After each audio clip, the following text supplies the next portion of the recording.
6 चीजें शिव महापुराण की कथा में पहुंचने पर गुरु के मुख से शंकर का गुणगान श्रवण करने पर 6 चीजें समाप्त हो जाती है।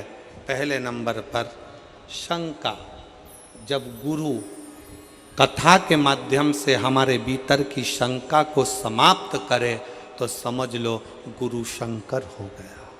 गुरु शंकर शिव महापुराण की कथा के माध्यम से आपके भीतर के मोह को भंग करे तो समझ लो कि गुरु मोहन हो गया।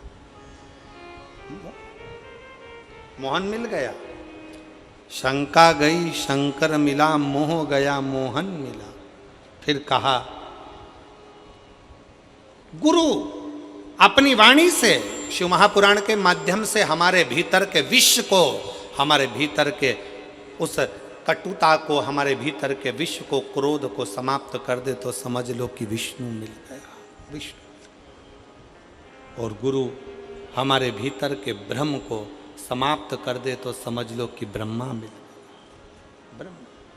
और गुरु हमारे भीतर की दुर्गति को समाप्त कर दे तो समझ लो कि दुर्गा मिल गई।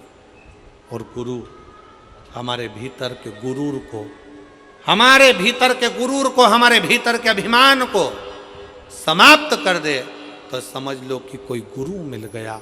इसलिए शिव महापुराण की कथा में इन 6 चीज़ों को वर्णन करते हुए कहा, शिव महापुराण की कथा में बैठने पर आपके भीतर की शंका, आपके भीतर का मोह, आपके भीतर का विष, आपके भीतर का भ्रम, आपके भीतर की दुर्गति, आपके भीतर का गुरूर अहंकार समाप्त हो रहा है तो समझ लेना कि आपके भीतर शिव का निवास होते चले जा रहा है और शंकर आपके हृदय में विराजमान होते चले जा रहे हैं। शिव बैठ